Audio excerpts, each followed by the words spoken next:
एक सज्जन, वो कभी भगवान का कोई नाम नहीं लेते थे, और जब उनकी मृत्यु आई तो वो किसी को गाली दे रहे थे। वो गाली दे रहे थे हराम ज्यादा। तो हराम में राम है बीच में, हराम जादे में बीच में राम आता है। वो हराम ज्यादा कह के प्राण उसके निकल गए। किसी को बोला होगा गुस्से में, है ना, बूढ़ा था, कभी उसने कोई ना पुण्य ना दान कुछ नहीं किया था, कोई उसका प्लस पॉइंट था ही नहीं, पुण्य का कोई खाता था ही नहीं, केवल पाप, शराब पीना, मांस खाना, गलत काम करना। पर मरते समय उसने किसी को गाली दी हराम ज्यादा और मर गया। जब मर के गया यमदूत ले गए, सारा खंगाला किसका कोई पुण्य हो तो बताओ। बोले बहुत बड़ा पापी है, इसे तो नाली का कीड़ा बनाना होगा, और बड़ा पापी है सो नरक भेजेंगे। तभी दिखा कि अभी मरते मरते इसने एक पुण्य कर लिया है। यमराज ने कहा कौन सा? चंद्रगुप्त ने कहा महाराज इसके हिसाब में एक नाम दिखाई पड़ रहा है। कौन सा नाम? बोले मरते समय इसने राम बोला। तो यमराज जी ने कहा ध्यान से देखो कि राम बोला है कि क्या। बोले बोला तो नहीं है राम, पर इसने किसी को गाली दी है, हराम ज्यादा बोला है। तो हराम हराम आप लिखेंगे तो राम लिखना पड़ेगा, राम आएगा तो बस हटा दीजिए, हा हटा दीजिए, हराम से हा हटा दीजिए, क्या बचेगा? ओनली राम। बोले इन्होंने डायरेक्ट राम तो नहीं बोला, पर इनडायरेक्ट राम बोला, इसलिए अब राम बोला है तो एक राम बोला है इसने। अब बताइए कि इसे इस राम का पुण्य क्या दिया जाए। अच्छा, यमराज जो है ना, वो हिसाब किताब करने में बड़े पक्के हैं। वहाँ एक एक पुण्य का और एक एक पाप का हिसाब होता है, बिल्कुल पक्का वाला, ऐसा नहीं कच्चा। मस्त हुआ। यमराज बोले कि इन्होंने एक बार राम बोला है, इसका पुण्य क्या होना चाहिए? यमराज बोले मेरे को नहीं पता कि एक राम नाम का पुण्य क्या है। बोले चलो शंकर जी के पास चलते हैं, क्योंकि शंकर जी तो सदा राम राम जपते हैं। भोलेनाथ जी के पास गए, भोलेनाथ जी बताओ क्या बताएं। बोले कोई एक बार राम राम बोल ले, एक बार राम बोले और मर जाए, इसका पुण्य क्या है? शंकर जी बोले देखो मैं राम राम जपता तो हूँ, पर राम का पुण्य क्या है कोई आइडिया नहीं है, कोई अंदाज नहीं है। एक नाम का पुण्य क्या है नहीं पता। अच्छा, तो किससे पता लगेगा? बोले जिनका नाम है उन्हीं से पूछ लेते हैं ना। किनका नाम है भैया? बोले राम तो नारायण है, चलो भगवान श्रीमन नारायण के पास। अच्छा सुनो, ब्रह्मा जी से और पूछ लेते हैं। तो शंकर जी भी चले, यमराज भी चले, और वो हरामजादा बोलने वाला भी चला, तीनों चले। ब्रह्मा जी आप बताओ कि एक राम नाम कोई बोल के मर जाए उसका क्या फल है? ब्रह्मा जी बोले देखो मैं भी सदा राम राम ही जपता हूँ, नारायण नारायण ही जपता हूँ, कोई आइडिया नहीं है अपने को, जिनका ये नाम है उन्हीं से पता लगेगा। तो ब्रह्मा जी, शंकर जी, यमराज जी और वो हरामजादा बोलने वाला व्यक्ति सब पहुंचे भगवान श्रीमन नारायण के पास। हाथ जोड़ के बोले हे प्रभु। भगवान ने कहा अरे आज ब्रह्मा जी आप आए, शंकर जी भी आए, क्या हुआ? और यमराज जी आप भी संग हो, और ये आदमी कौन है?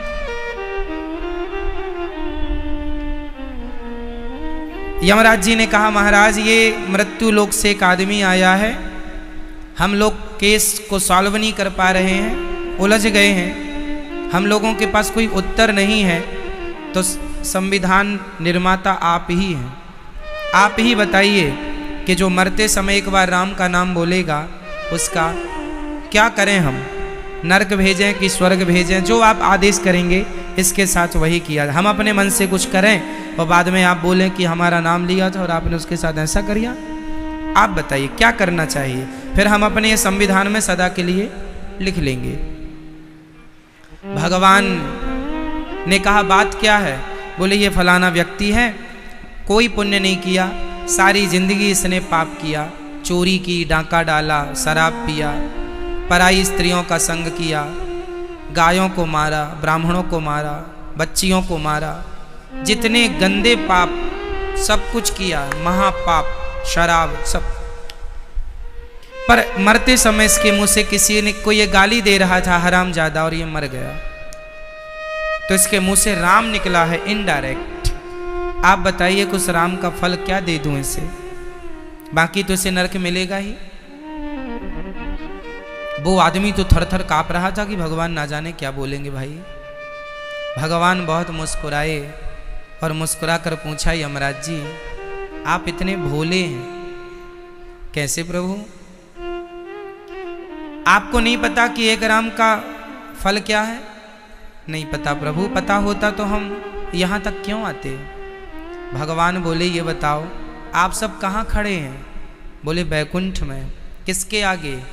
जगत के पालनहार के आगे। तो बोले क्यों खड़े हैं? और कौन खड़ा है? बोले ब्रह्मा भी खड़े हैं, विष्णु भी, शिव भी खड़े हैं, ब्रह्मा शिव खड़े हैं, यमराज जी भी खड़े हैं। बोले क्यों खड़े हो? बोले इसलिए खड़े हैं कि इस आदमी ने एक बार राम का नाम बोल दिया। अरे राम का नाम बोलने का यही तो पुण्य है कि वह मेरे समक्ष आकर खड़ा हो जाता है। सो खड़ा हो गया और उसके पीछे पीछे ब्रह्मा और शिव भी चलते हैं। सो देखो आ गए ना संग। तो एक नाम की ये महिमा, भगवान के एक नाम, वो भी श्रद्धा से नहीं, भूल से, भाव कुभाव अनख आलसहूं, नाम जपत मंगल दिशि दसहूं। कोई भाव से, हम तो श्रद्धा से बोल रहे हैं राम राम। कोई दुष्ट आदमी श्रद्धा से नहीं, गलत भगवान को गाली। शिशुपाल कौन था? शिशुपाल कौन था? दुष्ट आदमी था। भगवान से कोई मोहब्बत थोड़ी करता था, प्यार थोड़ी करता था। जहां कन्हैया मिल जाए सो दो चार गाली चिपका देता था। अरे तुम्हारी औकात क्या है ग्वाले, गाय चराने वाले, हमारे बगल में बैठोगे, हम तो राजा हैं। ऐसी इंसल्ट करता रहता था, भगवान को गालियां देता रहता था। चूंकि भले द्वेष करता था, भले घृणा करता था, पर घृणा करता किससे था? बोलो, घृणा करता किससे था?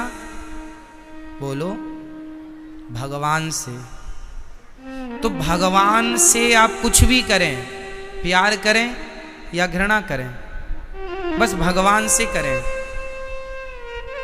यदि आप प्यार कर रहे हैं या घृणा कर रहे हैं और किसी भी प्रकार से भगवान से जुड़े हैं, तो बस वो आपकी भक्ति है। डायरेक्ट मानो इनडायरेक्ट मानो, वो भक्ति। शिशुपाल को वही गति मिली जो बड़े बड़े साधु संतों को मिलने वाली थी। पूतना भगवान को जहर पिलाने आई कि नहीं? जहर पिलाया, अपने स्तनों भर के लाई और जहर पिलाया, उसकी सदगति हुई कि नहीं? कौन सा पुण्य किया था उसने? कौन सा यज्ञ तप जानती थी? आप लोग ये ना सोचा करें कि हम कलयुग के लोग हैं, हमें भगवान पता नहीं मिलेंगे कि नहीं, हमें तो बड़ी तपस्या करनी पड़ेगी, बड़ा ध्यान लगाना पड़ेगा, तब भगवान मिलेंगे। ऐसा नहीं है मेरी माँ। आप लोग जो वृंदावन आई हो, आप लोग जो अपनी व्यस्ततम जीवन में जो लोग नहीं आए, भले घर में बैठे हैं परंतु कथा सुन रहे हैं, आप अपने व्यस्ततम जीवन से जरा सा भी समय निकालकर जब भगवान की कथाएं सुनते हैं और श्रद्धा से एक बार ही श्री कृष्ण कह देते हैं, एक बार ही श्री राम कह देते हैं, उससे ही कई जन्म के पाप नष्ट हो जाते हैं। यह भगवान के नाम की महिमा है। केवल नाम, केवल नाम, हरे नाम, हरे नाम। कलयुग जोग न यज्ञ न ज्ञाना, एक आधार राम गुण गाना। केवल नाम, कुछ ना आवे हमसे, हम लोग नहीं जानते कि यज्ञ कैसे किया जाता है, हम लोग नहीं जानते कि जप कैसे किया जाता है, तप कैसे किया जाता है। हम लोग तो ज्ञानी भी नहीं। वेदों का ज्ञान किसे आता है बताइए? हमें तो नहीं आता। आपको आता? ना तो हम वेदों के ज्ञानी हैं, ना तो हम पुराणों के ज्ञानी हैं, ना हम कोई काम क्रोध को जीतने वाले महापुरुष हैं। हम तो तुच्छ आदमी हैं। काम सताता है, क्रोध सताता है, लोभ सताता है, हम में करोड़ों करोड़ बुराइयां भरी पड़ी हैं। अब बताइए, हम लोग तो साधनहीन हैं, अधम, नीच, पतित, खल, जितनी उपाधि उपमा दें अपने को सब कम है। ऐसे हैं दुष्ट आत्मा। वो तो पता नहीं कौन सी कृपा हुई मेरे श्याम सुंदर की कि उन्होंने कृपा करके हमें मनुष्य का चोला दे दिया, मनुष्य का शरीर दे दिया। हमें बंदर बना दिया होता तो हम क्या कहते? शिकायत किससे करते? नाली का कीड़ा बना दिया होता तो भी क्या कर लेते, और शिकायत किससे करते? उनकी बड़ी कृपा है, मुझे मनुष्य का शरीर दे दिया। अब मेरा धर्म है, उन्होंने तो अपना काम कर लिया एक मनुष्य का चोला देकर। अब हमारा धर्म है कि हम इस शरीर से उस परमात्मा को पालें जिसे पाने निकले थे और करोड़ों जन्म लग गए, अभी तक मिले नहीं। सबसे मन हट जाए और केवल नाम में मन लग जाए। केवल श्रीमन नारायण श्रीमन नारायण श्रीमन नारायण, केवल श्री कृष्ण श्री कृष्ण श्री कृष्ण, केवल सीताराम सीताराम। जो तुम्हें अच्छा लगे, आपका जिसमें मन लग जाए सब ठीक है। कोई राम राम कहे तो भी ठीक है, कोई कृष्ण कृष्ण कहे तो भी ठीक है, कोई श्रीमन नारायण कहे तो भी ठीक है, कोई ओम नमः शिवाय कहे तो भी ठीक है, कोई हरि शरणम कहे तो भी ठीक, कोई विष्णु कहे तो भी ठीक है। जो आपको अच्छा लगे वो एक नाम पकड़ लो और उस नाम से बहुत प्यार करो, उस नाम से बहुत प्यार कीजिए, और इतना प्यार कीजिए कि उस नाम के बिना रहा ना जाए। बस जब ये नाम में आसक्ति हो जाएगी, जब ये नाम में मन लग जाएगा, फिर मैं कहता हूँ कि आपका लोक परलोक दोनों सवर जाएगा। मैंने संसार को बहुत करीब से देखा है, आपने भी देखा होगा, आपका भी तो अपना तजुर्बा है, आपका भी तो अपना अनुभव है। आप बहुत अनुभव से देखे होंगे और भी देखिएगा। मैं निवेदन करूँगा, देखिएगा, संसार शांत नहीं, संसार में शांति नहीं। आपके पास कुछ नहीं था तब भी आप अशांत थे कि कुछ हो जाए, कुछ हुआ तो भी आप अशांत थे, कुछ हो गया है ये और हो जाता है ना, ये और हो जाता। जब ये भी हो गया तब भी आप अशांत थे, ये हो गया ये और हो जाता, वो भी हो गया फिर भी आप अशांत हैं, ये हो गया वो और हो जाता बस। और यही अशांति सारी जिंदगी हमें सताती है, यही कामनाओं की लहरें सदा जीवन भर चलती हैं, और इन्हीं लहरों में एक दिन हम डूब जाते हैं, पता ही नहीं चलता कहाँ खो गए, कहाँ चले गए, है ना। इसलिए तरक्की करना अच्छा है, पैसा कमाना अच्छा है, खूब कमाओ, पर उसमें उलझ मत जाना,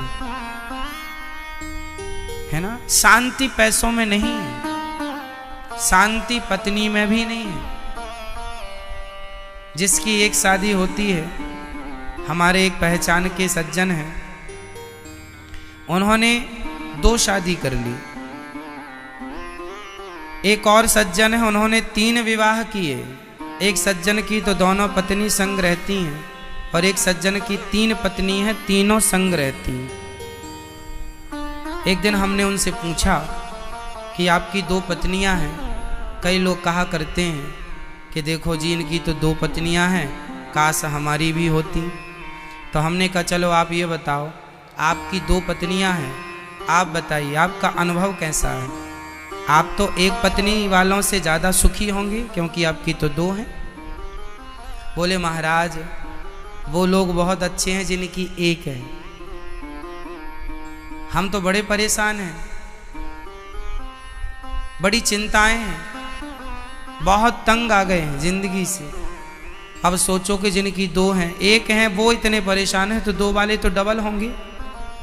आपको लगता है कि आनंद डबल होगा, आनंद डबल नहीं है, दुख डबल है, कष्ट डबल है, चिंताएं डबल हैं।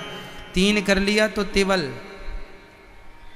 इसलिए जिनके पास आज 10 करोड़ हैं, उनसे जाकर मिलिए और पूछिए आपको शांति है।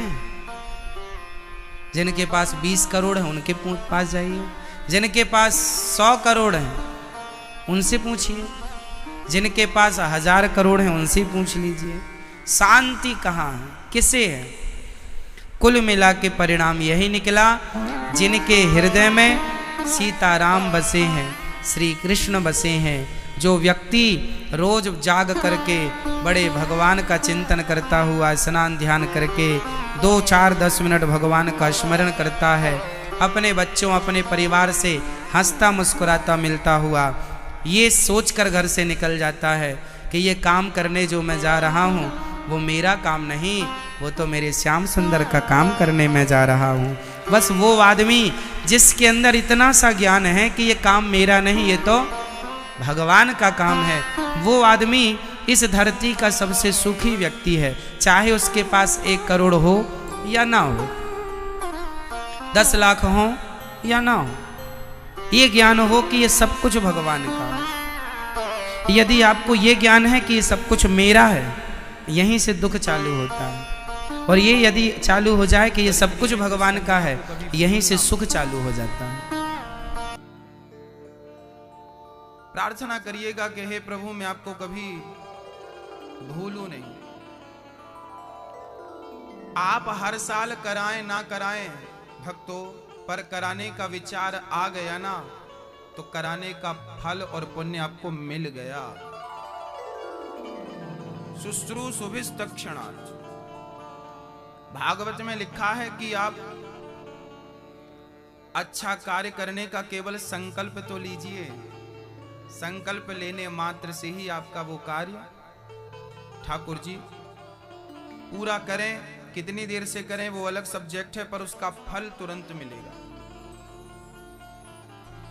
कल हम सुन रहे थे कि ध्रुव जी महाराज बहुत छोटी सी बारी सी उम्र में तपस्या करने घर से निकल गए, भगवान को पा लिया।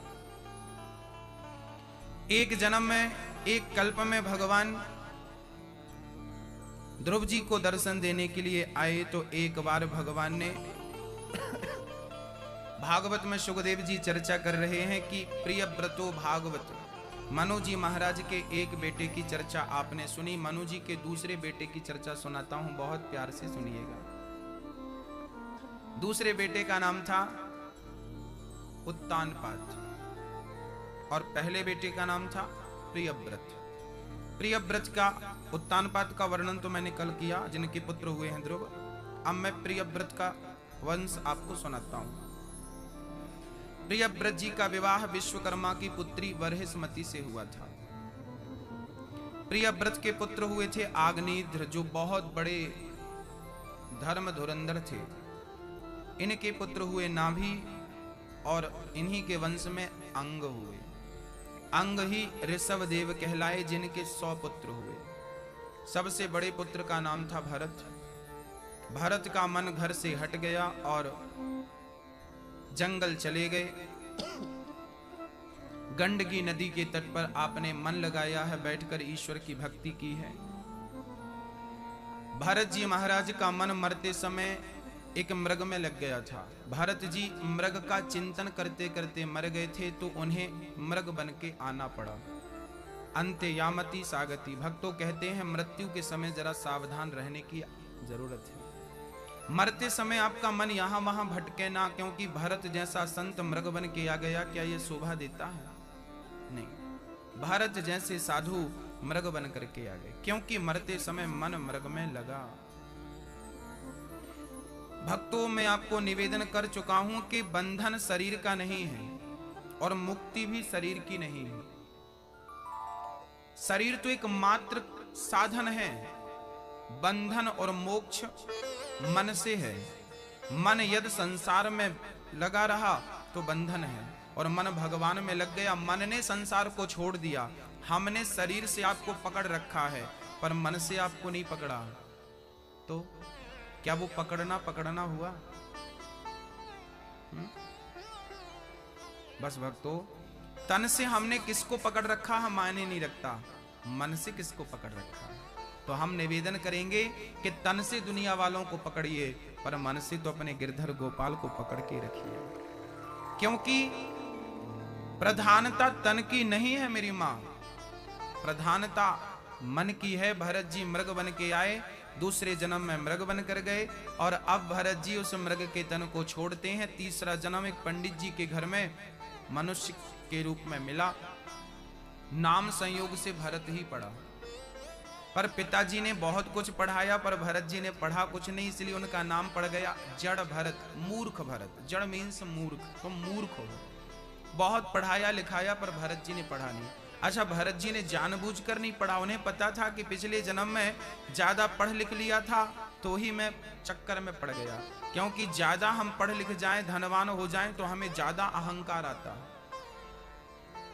एटीट्यूड में चलता ना आदमी, हम तो पढ़े लिखे हैं, समझदार हैं, अच्छे लोग हैं, इसका भी तो अहंकार आता है ना। हम अच्छे लोग हैं, इसका भी अहंकार आ जाता है।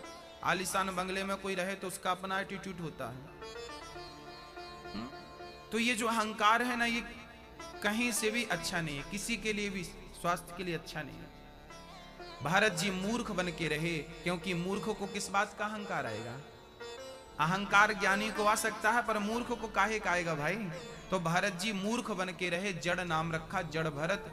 समाज में रहने लगे, भाई भौजाइयों ने घर से निकाल दिया, और प्रेम से जंगल में भरत जी प्रेम से मन लगाते हैं। एक दिन एक राजा भरत जी को पकड़ के ले गया, चलो तुम्हारी बलि चढ़ाएंगे। सिर झुकाया बलि चढ़ाने के लिए। भद्रकाली ने देखा कि मेरे सच्चे भगत की बलि चढ़ाई जा रही है। प्रकट होकर भद्रकाली ने दुष्टों का दमन किया और भक्त भरत की रक्षा की। भक्तों, यहां तक सब ठीक था। एक घटना घट गई भरत जी के संग। एक दिन क्या हुआ, भरत जी महाराज एक पेड़ की छांव में बैठे भगवान का नाम जप रहे थे, चिंतन कर रहे थे, नारायण नारायण नारायण नारायण नारायण। उसी क्षण क्या हुआ कि एक राजा रहुगण पालकी पे चढ़ के सत्संग करने जा रहा था। अच्छा, जा रहा था रहुगण सत्संग करने, पर भरा हुआ था अहंकार से। अच्छा, अहंकार भर के यदि आप जाओ सत्संग में, तो क्या सत्संग में जाने का कोई अर्थ है? बोलो मेरी मां। कभी भी सत्संग में जाना तो अहंकार शून्य होके जाना। आपको, आपका बेटा विदेश अमेरिका में रहता हो, अमेरिका में आप फोन लगाएंगे तो अमेरिका का जो भी मोबाइल नंबर होगा ना, उसके सामने आपको 00 लगाना ही पड़ेगा, हाँ या ना? हमारे भारत में पहले क्या था कि एमपी से यदि हम यूपी में फोन लगाए ना तो 0 लगाना पड़ता था। अब शायद अनिवार्य नहीं है, पर पहले अनिवार्य था, है ना? यदि हम दूसरे जगह पर राजस्थान फोन लगाएं एमपी से तो 0 लगाना पड़ता, और अमेरिका फोन लगाएं तो 00 लगाना पड़ता है ना? सही है कि नहीं?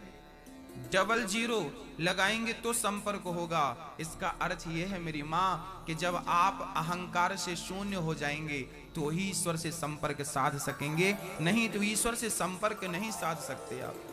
ईश्वर से संपर्क साधना हो तो हमें 0 बनना पड़ेगा, शून्य होना पड़ेगा।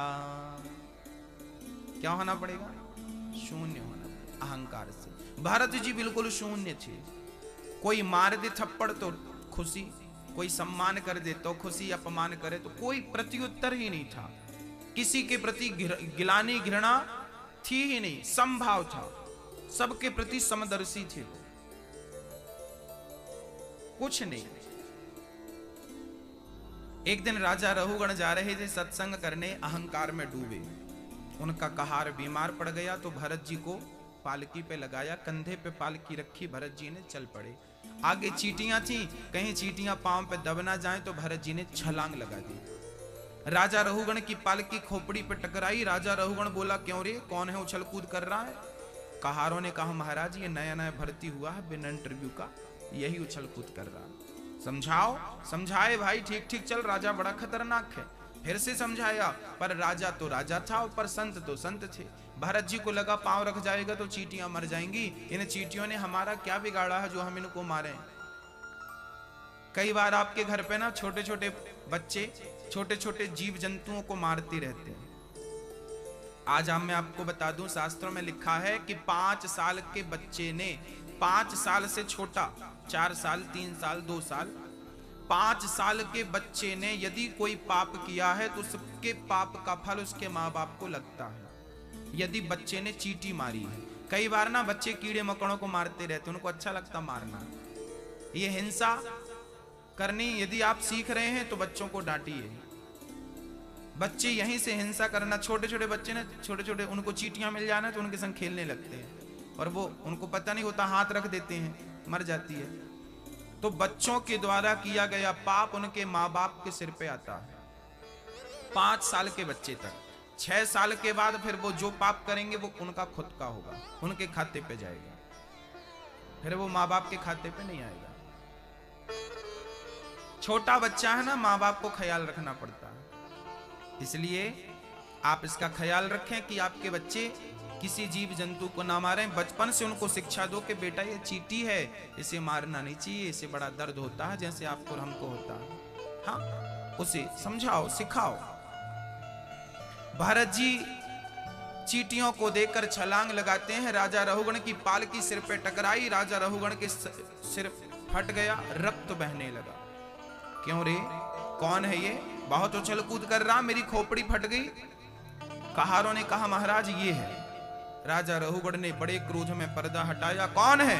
ये है। राजा रहुगण ने देखा तो भरत बढ़िया हट्टे कट्टे थे, खाते पीते निश्चिंत थे ना, तो मोटे ताजे थे, बढ़िया थे।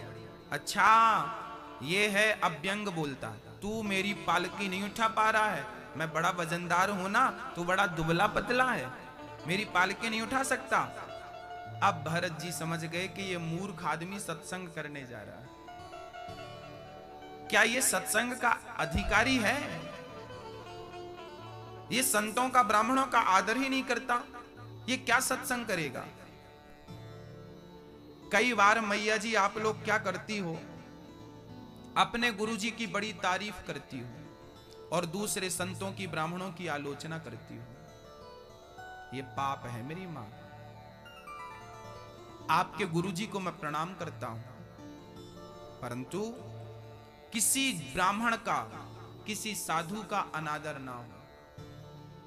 ये नहीं कि मैं इन संत से जुड़ा हूं तो मैं इनका तो आदर करूंगा, पर दूसरों को मैं गालियां देता रहूं, भाई तुम्हारे गुरुजी अच्छे नहीं, तुम्हारे ना, तेरे और मेरे तो होता नहीं है ना मेरी मां। गुरु तो गुरु होता, किसी का अनादर ना हो आपके द्वारा। कथाएं सबकी सुनना, जो अच्छा लगे ग्रहण कर लेना, अच्छा ना लगे तो आलोचना करने से क्या फायदा है ना मेरी मां। आप अपने गुरु से बहुत प्रेम कीजिए, बहुत आदर कीजिए, पर किसी और का अनादर बिल्कुल ना कीजिए। हाँ, बहुत। अब रहुगण क्या करता था? रहुगण कपिल जी से तो सत्संग सुनता था, और भरत जैसे संत को पालकी में जोत रखा था कि तुम मेरी पालकी ढो। एक तरफ वो संत की सेवा करता था रहुगण, उनके सत्संग स्वीकार करता था, और दूसरी तरफ साधुओं को अपने पालकी कंधे पर उठवाता था। एक तरफ तुम संतों की बातें सुन रहे हो, दूसरी तरफ संतों का अनादर कर रहे हो। घोर नरक जाएगा रहुगण। पर भरत को लगा कि ये मूर्ख तो मूर्ख ही है, इसे ज्ञान देना मेरा परम कर्तव्य है। आज पहली बार भरत जी 40-50 साल की उम्र हो गई, पहली बार आज आपने वाणी खोली है, मुंह खोला है। आज तक आपने कुछ बोला नहीं। क्या बोले हम, क्या बोले बताओ? आप बक बक बक बक करते जा रहे हैं, गालियां देते जा रहे, तो हम क्या बोले? जहां बोलना चाहिए मेरी मां वहां ही बोलो, जहां बोलना नहीं चाहिए कदापि नहीं बोलो। जहां आपकी वाणी की जरूरत ना हो वहां वाणी न खोलो, जहां जरूरत है वहीं बोलो। बोलने के विचार कर लो कि क्या यहां मेरा बोलना उचित है, यदि है तो बोलो, नहीं है तो चुप रहो। भरत जी महाराज राजा रघुगण को उपदेश देने लगे। त्वयोदितं व्यक्तमविप्रलब्धं भरतो समेष्यादतिवीर्भारः गन्तुर्यदि स्यादधिगम्य मध्वा पीवेति रासौ न विदां प्रवादः। आज भरत जी ने ज्ञान दिया, राजन आप बहुत बड़ी बड़ी बातें करते हैं। आपने हमें कहा मृत्यु, अच्छा राजा रघुगण ने भरत को क्या बोला, मैं तुम्हें मृत्यु दंड दूंगा, मार डालूंगा। आज भरत जी ने कहा कि तुम इतने दिन से सत्संग करते आ रहे हो, तुम्हें यह भी पता नहीं चला कि मृत्यु होती किसकी है। तुम मुझे क्या मारोगे, मैं तो आत्मा हूं और आत्मा कभी मरती नहीं है। इतने दिन से सत्संग कर रहे हो, इतना भी ज्ञान नहीं हुआ। मैया जी सत्संग ना करने वाली कोई मैया गाली गलौच करे और गुस्सा करे और क्रोध करे और अहंकार करे तो बात समझ में आती है, पर सत्संग करने वाले लोग भी यदि उन्हीं की तरफ व्यवहार करेंगे तो सत्संग करने का असर क्या हुआ, क्या फायदा। कथा भागवत सुनने के लिए आप यहां बैठे हैं और बैठने के बाद, सुनने के बाद, समझने के बाद परिवर्तन नहीं हुआ तो यहां बैठने का कोई फायदा हुआ। परिवर्तन जरूरी है मेरी मां, और परिवर्तन कौन करेगा। आज हमारे पास एक मैया जी आई, गुरुजी हम बहुत दुखी हैं, बहुत परेशान हैं, मन बहुत खिन्न रहता, उपाय बताइए। हमने उपाय बताया, बोले करते हैं फिर भी उदासी, फिर भी परेशानी। देखो कोई भी गुरु आपको मार्ग बता सकता है, यहां तक कि भगवान भी मार्ग बता सकते हैं, चलना आपको पड़ेगा। भगवान कृष्ण ने अर्जुन को रास्ता बताया। महाभारत के पूरे युद्ध में भगवान श्री कृष्ण ने अर्जुन को रास्ता बताया, क्या एक भी बाण श्री कृष्ण ने चलाया। सारे बाण किसे चलाने पड़े, बोलो बोलो, अर्जुन को। एक भी बाण क्या कृष्ण ने चलाया। कृष्ण ने आगे बैठकर मार्गदर्शन तो किया, मार्ग तो बताया कि अब ये बाण चलाओ, अब यहां चलो, अब ऐसा करो, बताया सब कुछ, परंतु करना सब कुछ किसे पड़ा, अर्जुन। तुम्हें मार्ग बताया जा सकता है, चलना आपको पड़ेगा। गुस्से को कैसे कंट्रोल करना है, रास्ता बताया जा सकता है, करना आपको पड़ेगा। मन को कैसे वश में किया जाए, रास्ता बताया जा सकता है, उस रास्ते में चल के मन को कंट्रोल आप स्वयं को ही करना पड़ेगा। गुरु नारद जी ने ध्रुव जी को रास्ता बता दिया, बेटा ओम नमो भगवते वासुदेवाय जाप करना, तुम्हें भगवान मिलेंगे। ध्रुव जी ने जाकर, अब ये नहीं कि गुरु की पांव पकड़ लिए, नारद जी ने मार्गदर्शन दिया, किसको, ध्रुव जी को। जाप करना ध्रुव को ही पड़ा कि नहीं, भक्ति करनी पड़ी। और 6 महीने जब गुरु के वचनों पर विश्वास करके उस मार्ग को अपनाया तो 6 महीने में ही भगवान आकर खड़े हो गए। ये गुरु वचनों पर विश्वास का फल है, परिणाम है।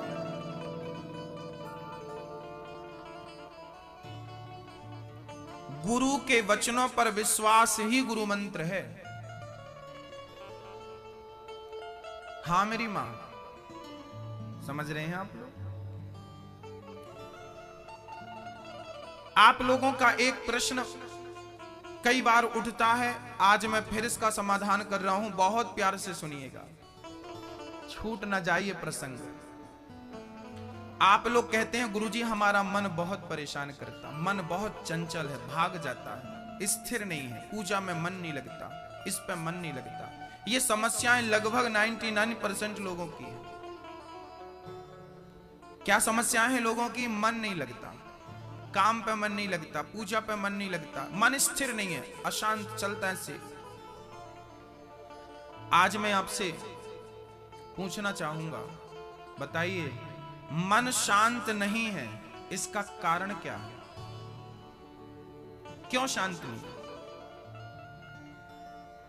आपका मन बहुत चंचल है, बहुत तंग करता है, लगता नहीं है। इसका कारण क्या है मेरी मां? इसका कारण केवल यही है कि आप सोचते ज्यादा हैं। क्या? बोलिए एक बार, क्या ज्यादा हैं आप? आप सोचते ज्यादा हैं। आप अधिक सोचते हैं तो मन अधिक विचलित होता है, मन अधिक भागता है।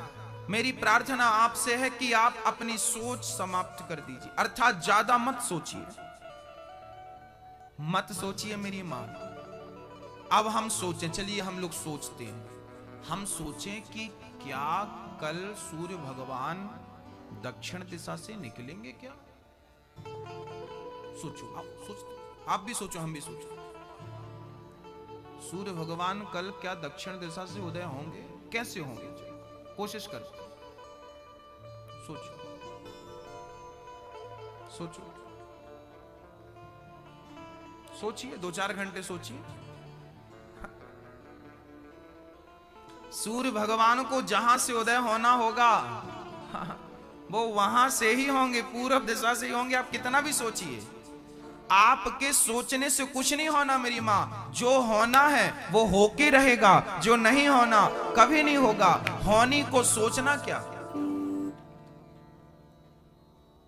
आप जो सोचते हैं ना, उसी सोच के कारण आपका मन विचलित होता है। इसलिए कम सोचा करिए। समर्पण क्यों नहीं कर देते? मैं निवेदन करूंगा मेरी मां, आप लोग जो परेशान अपने मन से हैं, अपने काम से हैं, अपने जीवन से हैं, वो आप इसलिए परेशान हैं कि आपने अभी तक समर्पण नहीं किया। आपने अभी तक अपने आप को भगवान के चरणों में समर्पित नहीं किया। मेरी मां, मैं लिख कर दे रहा हूं स्टाम्प पर, जिस दिन आप अपने आप को गोविंद के चरणों में समर्पित कर देंगे ना तो मन विचलित होगा, ना टेंशन होगी, ना चिंताएं होंगी, ना कोई परेशानी होगी। सौंप दीजिए। हम पूरी जिंदगी जी लेते हैं, अपने आप को गोविंद के चरणों में सौंप नहीं पाते, समर्पित नहीं कर पाते। ये बड़ी विडंबना। मन बड़ा परेशान है। क्यों सोचते हैं आप? सोचिए, मेरी बेटी सयानी हो गई है, 20 साल की हो गई है। सोचिए, अच्छा लड़का मिलेगा, सोचिए अच्छा लड़का मिलेगा, अच्छा लड़का मिलेगा, अच्छा लड़का, अच्छा खानदान का मिलेगा, अच्छा खानदान का। सोचिए सोचिए सोचिए। काम धाम नहीं चल रहा है, 2000-5000 रुपए महीने कमा रहे हैं, 50,000 रुपए महीने कमाएंगे। सोचिए, बैठे बैठे सोच, करिए कुछ मत, करिए कुछ मत, बैठो सोचिए सोचिए। हमारी प्रॉब्लम कहां है? यही तो है कि हम करते नहीं है, हम कर्म नहीं करते, हम सोचते ज्यादा है। मेरी मां, जितना समय आप सोचने में खर्च करते हैं, उतना समय कर्म करने में खर्च करें तो आपकी चिंताएं मिट जाएंगी और आप निश्चिंत हो जाएंगे, आप सुखी हो जाएंगे। आप सोचते ज्यादा। और याद रखना, कान खोल के सुनिएगा, वे बेटी के विवाह की जो चिंताएं आपको सताती हैं ना, बेटे के विवाह की मत करिए। जन्म विवाह मरण गति होई, जहां जस लिखा तहां तस होई। बेटी का विवाह जब होना होगा, जहां होना होगा, जिसके संग होना होगा, होके रहेगा। आप सोच लीजिए अपने हिसाब से। आपके बेटे का विवाह जब जहां जैसे होना होगा, होगा। सोचिए मत। संयोग समय अपने आप बनता है, वो लिंक अपने आप मिलती जाती है। समय तो आने दीजिए, समय के पहले लिंक कैसे मिलेगी? 5 साल के बच्चे को आप पकड़ के खींचो, जल्दी बड़ा हो जाए।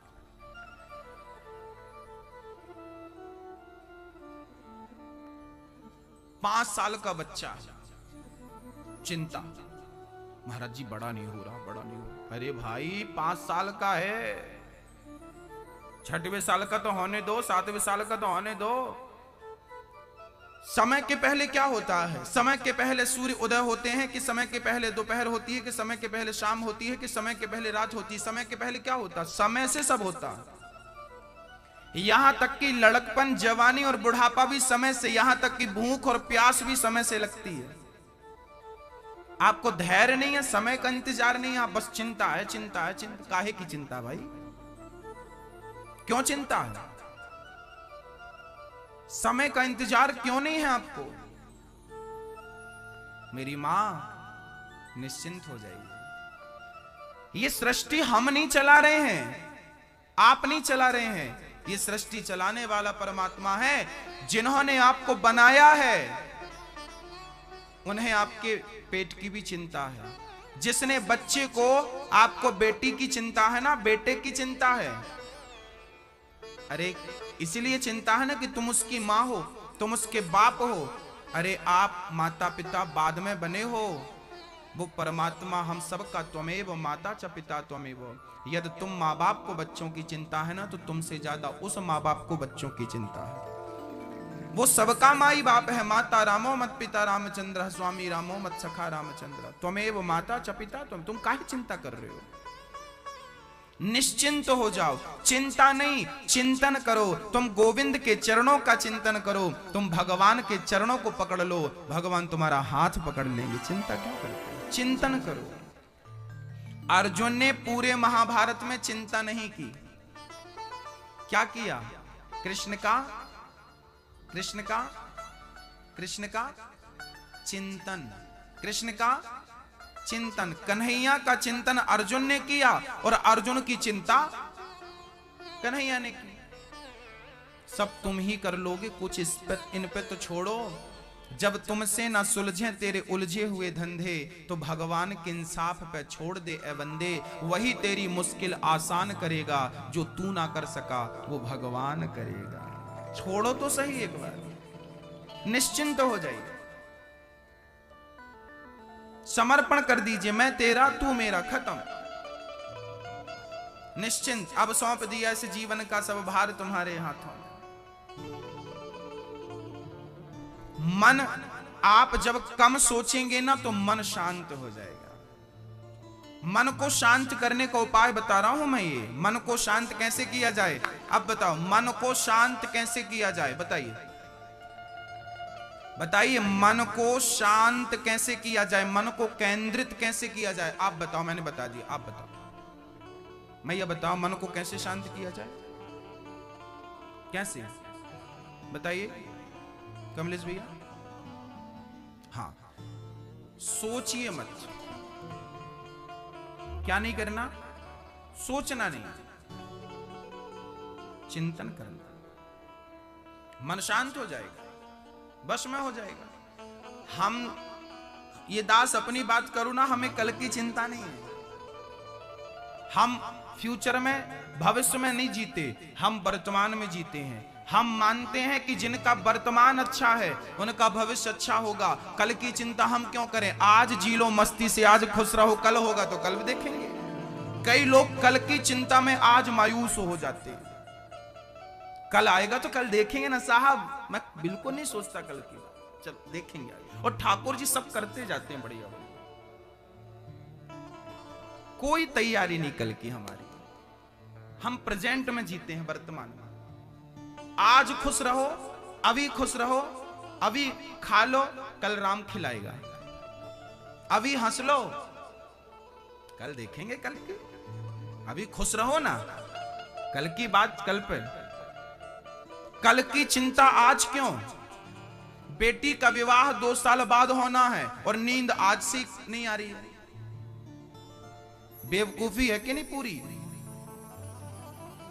पागलपन है कि नहीं? ये 2 साल क्यों खराब कर रहे हो आप? खुश रहो, समय आएगा, सब अच्छा होगा। श्री, ये जीवन में मेरी मां एक चीज और रखना। आप क्या रखना? कई बार ना हम असंतुष्ट रहते हैं। किससे?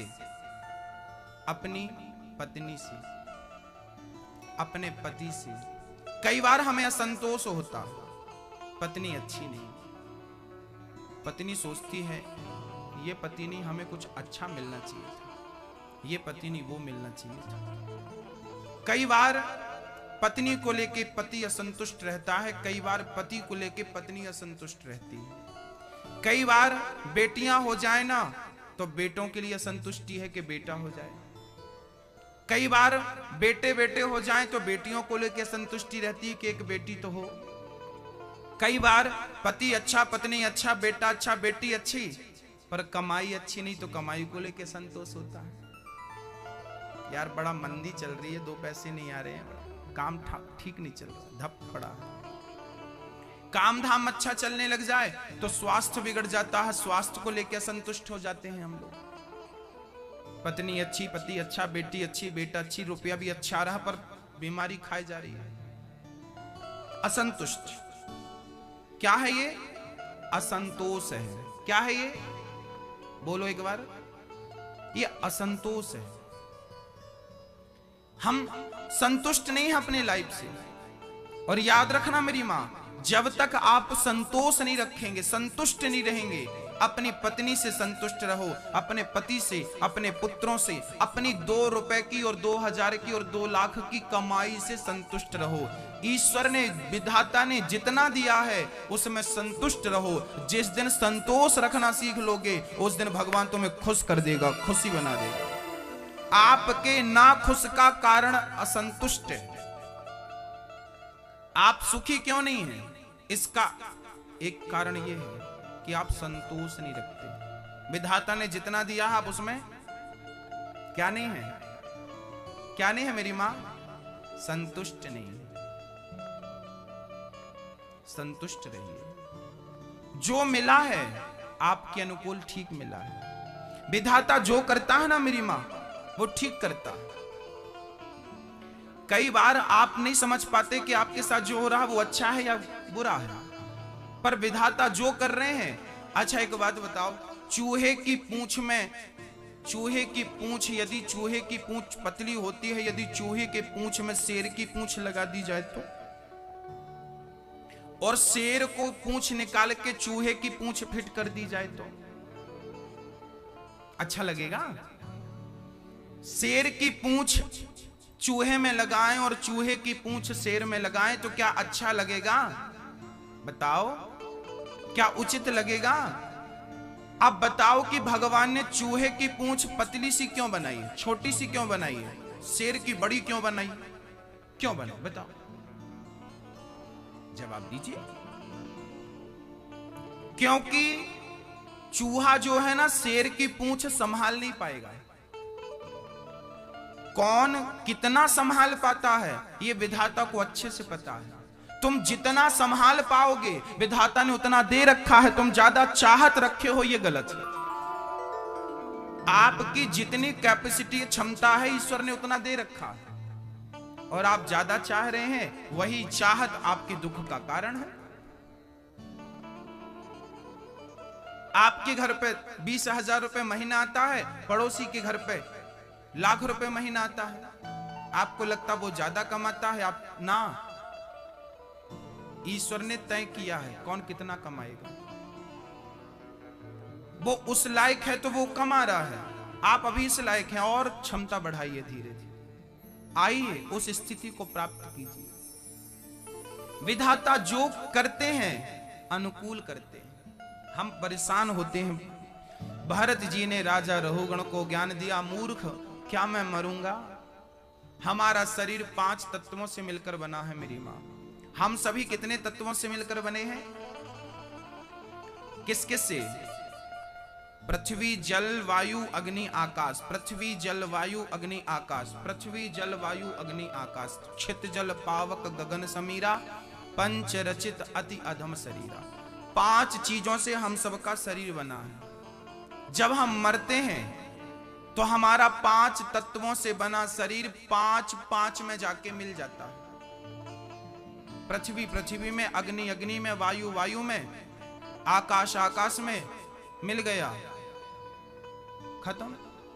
अब बची आत्मा, तो आत्मा जाके परमात्मा से मिल गई। अब बताओ मरा कौन? कल हमारे साथ एक भैया जी थे, उन्होंने हमसे एक प्रश्न किया कि भगवान शंकर ने माता पार्वती को जो कथा सुनाई थी, उस कथा का नाम था अमर कथा। जब अमर कथा उन्होंने सुनाई तो वो कथा कौन सी थी? बोले वो भागवत कथा थी। वही भागवत कथा आज हम आपको सुना रहे हैं। तो अमर कथा यदि हम आपको सुना रहे हैं तो आप लोग अमर क्यों नहीं होते? अमर कथा सुनो तो अमर हो जाना चाहिए ना। आज हम आपको अमर बनाएंगे। आज आप लोग अमर बनेंगे। अब बनिए अमर। आज हम आपको अमर बनाते हैं। आज के बाद आप कभी मरेंगे नहीं। मैं लिखित में दे सकता हूं ये, आप में से कभी कोई मरेगा नहीं। बताइए, बहुत ध्यान से सुनिए। अच्छा ये बताइए कि हमारा शरीर 5 तत्वों से मिलकर बना है, और जब हम सो जाते हैं हमेशा के लिए तो लोग हमें अर्थी पे लिटाते हैं और जला के आ जाते हैं। तो वो 5 तत्व कहां चले गए? बताओ 5 कहां चले गए? वो 5 में मिल गए। आत्मा परमात्मा से मिल गई। तो बताओ मरा कौन? मरा कौन? कौन मरा?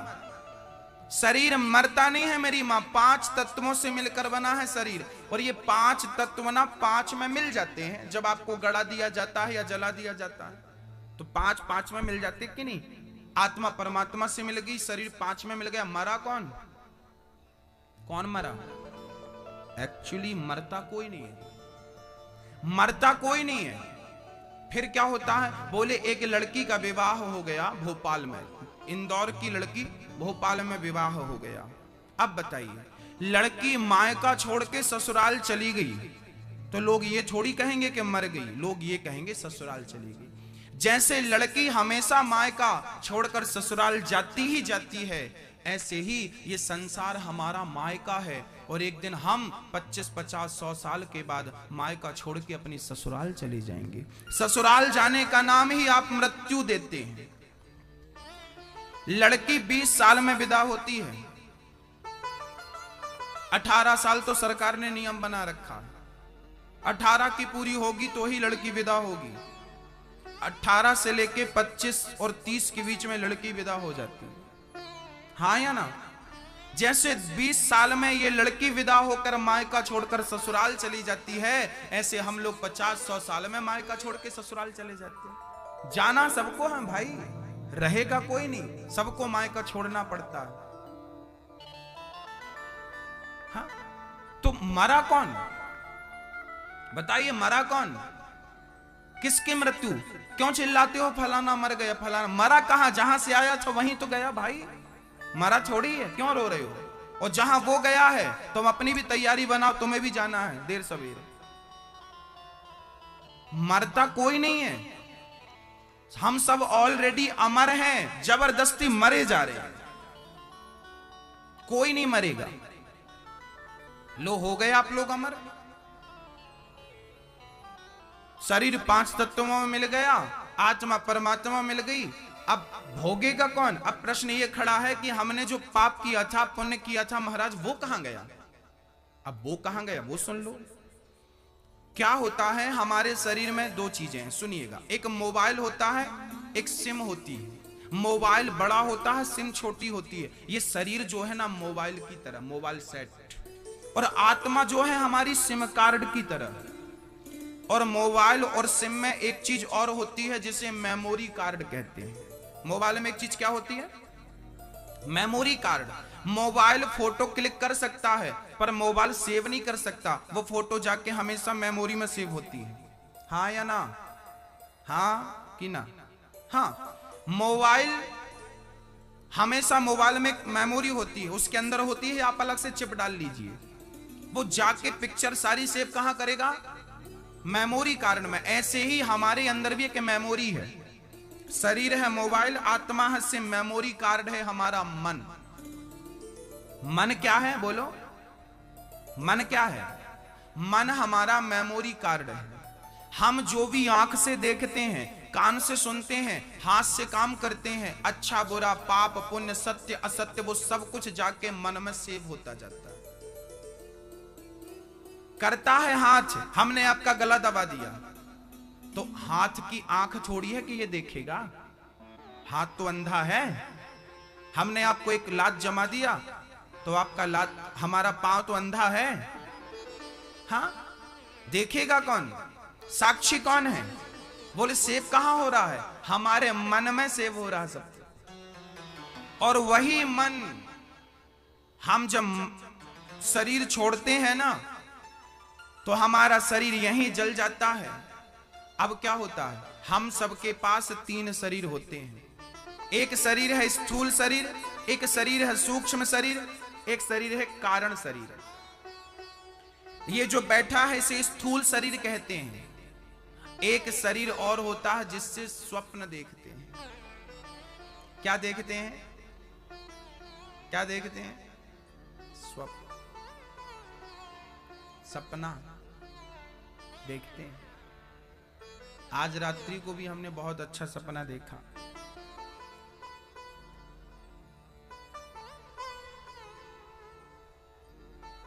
बहुत बढ़िया सपना देखा, पूरा बढ़िया था, पूरा आनंददायक था। हम पड़े तो कमरे में थे, पर सही बताएं सपने में आज पता हम कहां चले गए? आज सपने में हम विट्ठल भगवान का दर्शन कर रहे थे। आज सपने में हम विट्ठलनाथ जी का दर्शन कर रहे थे। अभी तक वो झांकी हमारी आंखों के सामने है। कितना सुंदर दर्शन था और प्रत्यक्ष दर्शन था। पता नहीं लोगों को भगवान क्यों नहीं दिखते, पता नहीं लोगों को भगवान पर यकीन क्यों नहीं होता। एक शरीर ये है जो ये बैठा है, एक शरीर और है जिससे हम स्वप्न देखते हैं। आज हमने जब स्वप्न में विट्ठल नाथ जी का दर्शन करने गए ना तो बड़ी चाहत है दर्शन करने की। अभी तक हम प्रत्यक्ष गए नहीं, अभी हम पंढरपुर गए ही नहीं, लेकिन जाने की इच्छा बहुत थी। तो आज मन से ही ठाकुर जी ने बुला लिया। देखिए आज का ही स्वप्न था रात्रि का।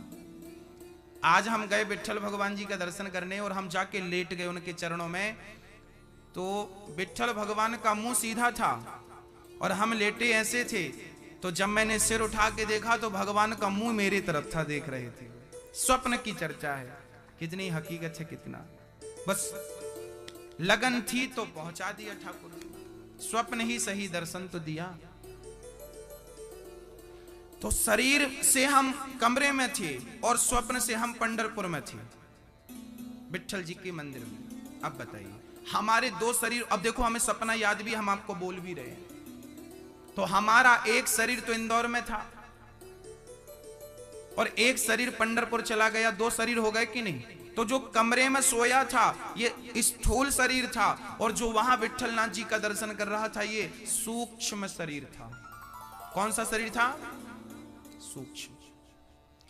तो जो शरीर अनिरुद्ध का पंढरपुर चला गया ना विट्ठल भगवान के पास, ये शरीर तो यहीं जल जाएगा, गाड़ दिया जाएगा। पर वो शरीर जिससे हमने विट्ठल भगवान के दर्शन किए, सूक्ष्म शरीर से, वो शरीर ही इसके बाद हमारे इस बाद स्वर्ग और नरक जाता है। वही पाप और पुण्य का पूरा फल भोगता है। समझ रही हो मेरी मां? आपके पाप और पुण्य का फल कौन भोगता है बताइए? सूक्ष्म शरीर को मन भी कहते हैं। क्या कहते हैं? आप मन में कोई चीज सोच के सोएंगे ना तो आपके सपने में वही आएगी। आप मन में जो कल्पना, जो कामना करेंगे स्वप्न में वही आता है कि नहीं? हाँ या ना? हाँ हाँ। तो मेरी मां आपका जो सूक्ष्म शरीर है विद्वान गण उसे क्या बोलते हैं? मन भी बोलते हैं। तो आप जो पाप करेंगे, जो पुण्य करेंगे, उसका फल कौन भोगेगा? बोलो बोलो। सूक्ष्म शरीर। उसका क्या होगा? आइए मैं उसका भी डीएनए टेस्ट करता हूं। जब हम मरेंगे, यमराज आएंगे, यमदूत आएंगे या पार्षद गण आएंगे, हमें पकड़ के ले जाएंगे। कौन, किसको ले जाएंगे? वही सूक्ष्म शरीर को। 2 चीजों को ले जाते हैं यमराज जी पकड़ के, एक सूक्ष्म शरीर और उसी सूक्ष्म शरीर में आपकी आत्मा इससे निकलती है और ये आत्मा निकल के कहां चली जाती है? उस शरीर में चली जाती, सूक्ष्म शरीर में। आत्मा वहां मिल गई, अब सूक्ष्म शरीर गया, यमराज जी यमदूत हमें पकड़ के ले गए, और जब हम पहुंचे तो सबसे पहले पेशी हमारी भगवान के सामने होती है। कोई भी जाए, पापी जाए, पुण्यात्मा जाए, कोई भी जाए, चाहे यमराज ले जाए, चाहे पार्षद ले जाए, सबसे पहली पेशी कहां होगी? बोले भगवान के सामने खड़ा किया जाएगा। भगवान हमारे पास आएंगे, अपने हाथ से पानी पिलाएंगे, भोजन कराएंगे, बिठाएंगे, बैठो, और पूछेंगे कैसी रही यात्रा, 50 साल की, 100 साल की। क्या पूछेंगे? कैसी रही? ये 100 साल की यात्रा ही तो है, आप यात्रीगण तो हैं, यात्रा पूरी होगी चली जाओगी ना मां, तो आपकी भगवान पूछेंगे कैसी रही यात्रा। बच्चे जब यात्राओं से लौटते हैं तो माँ बाप पूछते हैं ना, बेटा कैसी रही तुम्हारी यात्रा? तो भगवान हमसे पूछते हैं, भाई कैसी रही तुम्हारी यात्रा? आप कहते हैं बहुत बढ़िया रही। भगवान बोले चलो तुम्हारी यात्रा हम देख लेते हैं। तो आगे ना बहुत बड़ी टीवी लगा के रखी है भगवान ने, तो आप टीवी लगी है, अब भगवान क्या करते हैं, आपके, मैंने बताया ना कि आपके पास मेमोरी कार्ड होती है, आपका मन क्या है? Memory card. तो परमात्मा आपके मन से सब डाउनलोड करके उस टीवी पे सेट कर देते हैं, और आपके जन्म से लेके आपकी मृत्यु तक आपने जो जो किया है, अच्छा बुरा, उजेले में, अंधेरे में, दिन में, रात में, जो जो किया है, झूठ सच सब बोला, जो जो कपट छल जो जो किया है, वो सब दिखता है टीवी में। भगवान बाजू बैठ के आपके देखते हैं, देखो तुम्हें भेजा था, ये करके आए हो, देखो तुम किसी का गला दबा रहे हो, देखो तुम चोरी कर रहे हो, देखो तुम झूठ बोल रहे हो, इसलिए तुम्हें भेजा था, देखो तुम ठग रहे हो, देखो तुम चोरी कर रहे हो, देखो तुम छल कर रहे हो, देखो तुम कपट कर रहे हो, जो जो तुमने किया है सब विधाता की टीवी पे क्लियर दिखता है। आप और भगवान दोनों देखते हैं, आप डरते हैं, हे भगवान मैंने पाप किया, ये पाप। अब यमराज जी खड़े होते हैं, सब नोट करते रहते हैं। जब पूरी पिक्चर समाप्त हो जाती है आपकी मृत्यु तक की, तब भगवान यमराज से पूछते, भाई इनका हिसाब किताब कितना हुआ? तब यमराज जी बोलते हैं कि इनका 5 किलो पाप निकला है और 100 ग्राम पुण्य निकला है। 5 किलो पाप अलग और 100 ग्राम पुण्य, पुण्य अलग, पाप पाप अलग। पाप की गठरी भगवान सिर पे रख देते हैं, चल भाई तेरा 5 किलो पाप है, अब बोल पहले पाप का फल भोगेगा कि पुण्य का फल भोगेगा? तो आदमी बोलता, प्रभु पाप ज्यादा है, पहले पाप का भोग लो। तो जैसे ही पाप का नाम लेता है तो नाली का कीड़ा बन के आ जाता है। ये नाली का कीड़ा कौन है? ये चमगादड़ कौन है? ये बिल्ली कौन है? ये मच्छर कौन है? ये मलमूत्र के कीड़े कौन है? कौन है ये भोग योनियां है। यहां पर भगवान जो मनुष्य गलतियां करता है उनकी सजाएं इस योनियों में मिलती हैं। एक प्रकार का ये जेल है। हमारे भारत में भी कई प्रकार के जेल होते हैं, छोटा जेल, बड़ा जेल, फिर तिहाड़ जेल। छोटा मोटा मुजरिम है तो छोटे मोटे इंदौर के जेल से काम चल जाएगा, बड़ा है तो थोड़ा और बड़ा, और फिर और बड़ा है तो जाओ तिहाड़। ऐसे ही छोटा मोटा पाप किया है तो फिर नाली का कीड़ा, मक्खी, मच्छर ये सब बनाएंगे। थोड़ा पाप कम किया है तो शेर वेर बना देंगे, और कम पाप किया तो हाथी बना देंगे। चलो मौज करो जाओ। हाँ, कुत्ते उत्ते भी उसी पाप से बनते हैं। जब ये सारे 5 किलो का पाप आपका भोग लोगे आप कुत्ता बिल्ली बनके, इसके बाद फिर जाओगे भगवान के पास। फिर भगवान कहेंगे अब तुम्हारा केवल क्या बचा है? अब आपने पाप भोग लिया, अब क्या बचा मेरी माँ? क्या केवल पुण्य कितना? 100 ग्राम। किसी का 100 ग्राम था, किसी का 50 ग्राम, किसी का 250 ग्राम, किसी का 2 किलो। जिनके पुण्य ज्यादा होते हैं ना वो टाटा बिरला के घर आ जाते हैं, सोने की चम्मच में दूध पीते हैं और सोने का झूला झूलते हैं। पाप पुण्य ज्यादा थे ना, अमीर आ गए बन के, कोई दिक्कत नहीं जीवन में, खाओ पियो मौज करो। और जो जिनके पुण्य कम थे वो बेचारे फुटपाथ पर पैदा हो जाते हैं, जिनके पास लोहे का झूला भी नसीब नहीं होता। और आप लोगों के 100 ग्राम थे तो बढ़िया घर पे आई हो, बढ़िया पहनने को खाने को बराबर मिल रहा है, आपके 100 ग्राम पुण्य थे लगभग। किसी का 100 से कम था तो फुटपाथ पे आया हो, किसी का 100 से ज्यादा था तो वालीशान जिंदगी, लग्जरी जिंदगी जी रहा है। तो ये पुण्य पाप पर निश्चित करता है।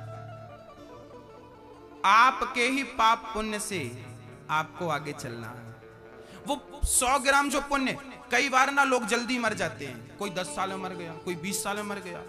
ये क्यों मर जाता है भाई? इसलिए मर जाता है कि इसका पुण्य कम था। भाई मेरे पास बैंक में 10,000 रुपए है, मैं एटीएम से निकाले जा रहा हूं 10,000 की चीज खरीद लो, उसके बाद खत्म। जिनके पुण्य ज्यादा थी उनकी उम्र ज्यादा है, उनको अवसर ज्यादा मिला। अब आपके पास मौका तो मिला है, चाहे तुम फुटपाथ पर पैदा हो या राजा महाराजा के घर, पर मानव का तन अनमोल था, वो विधाता ने दे दिया। अब जल्दी से अच्छे अच्छे कर्म करने लग जाओ, पुण्य का कर्म करने लग जाओ, वही तुम्हारे आगे का संग्रह है। वही है जो इकट्ठा करोगे, फिर वही कहानी चालू हो जाएगी। मानव का तन जो पाता है ना, उसके सारे पाप खत्म हो जाते हैं, केवल पुण्य होता है, इसलिए मानव का तन पाता है। मनुष्य के तन को जिन ने पाया है, इनके कोई पाप नहीं, इनने सारे पाप भोग लिए हैं, सारे पाप खत्म, केवल पुण्य लेके आप लोग यहाँ पैदा भए हो। अब यहाँ आने के बाद जो करोगे वो आपका होगा। पाप करो, पुण्य करो, अच्छा करो, बुरा करो, झूठ बोलो, सच बोलो, आपका। और 100 साल की कहानी है, ज्यादा से ज्यादा। ये 100 साल बाद हिसाब किताब फिर देना पड़ेगा विधाता। इनकम टैक्स अधिकारी को रुपए का हिसाब देना पड़ता है, तो भगवान को नहीं देना पड़ेगा कर्मों का हिसाब? वहां भी तो हिसाब देना पड़ेगा। साहब ये कर्म हुए हैं, बचेगा कोई नहीं। जैसी करनी करोगे, जैसा। इसलिए संत जन कहते हैं, संत जन क्या कहते हैं? संत जन कहते हैं कि अच्छी करनी कर लो रे भैया, कर्म न करियो काला।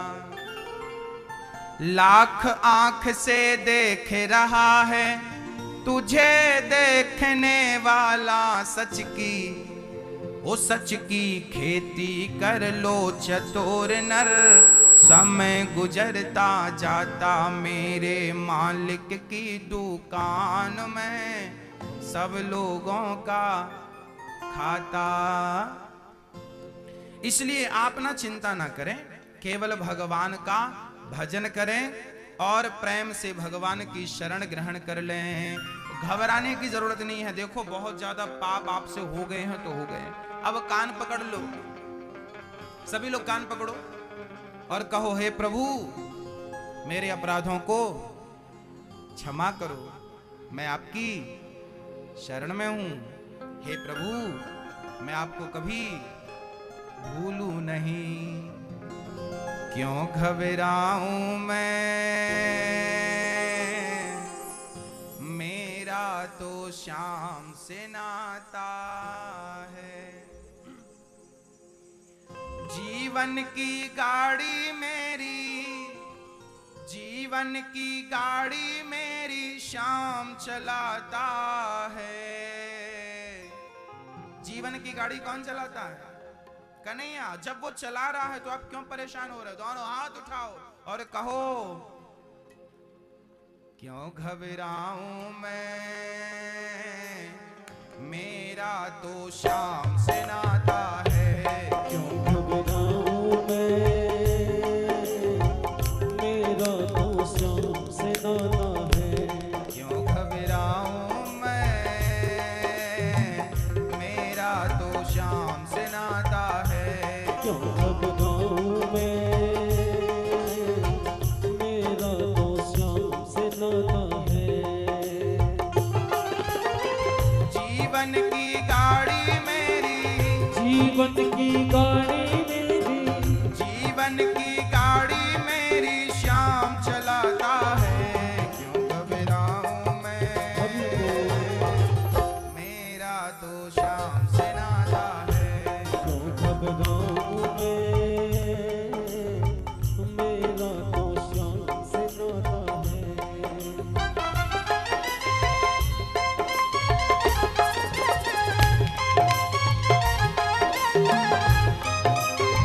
हरि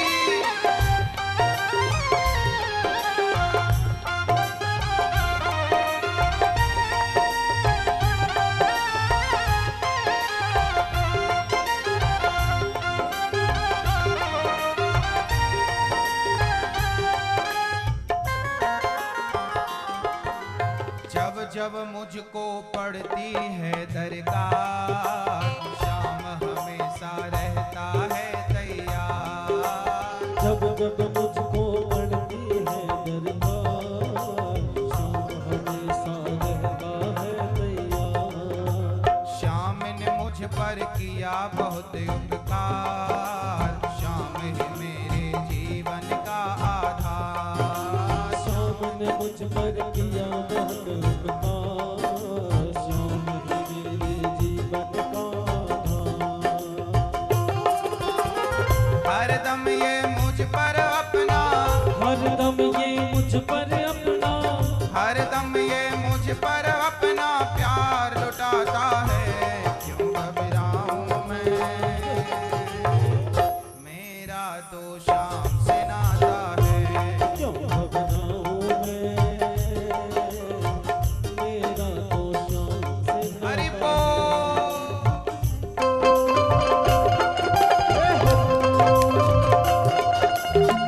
दोनों हाथ उठाइए।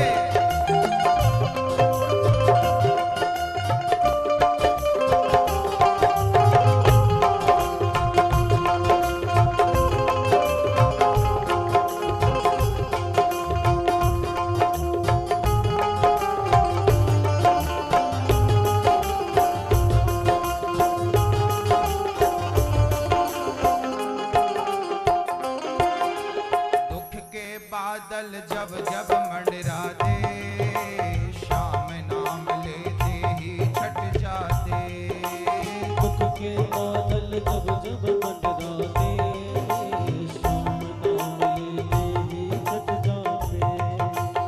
जीवन में जब जब दुख आता है तो किसका नाम लेने से समाप्त होता है वो दुख? जीवन में दुख के बादल जब जब मंडराते, शाम नाम लेते ही छट जाते। दुख के बादल जब जब मंडराते, शाम नाम लेते ही छट जाते। और बाल भी बांका वो ना कर पाते, कभी दोबारा नजर नहीं आते। बाल भी बांका वो ना कर पाते, कभी दोबारा नजर नहीं आते। संकट आने से पहले, संकट आने से पहले, संकट आने से पहले शाम आता है।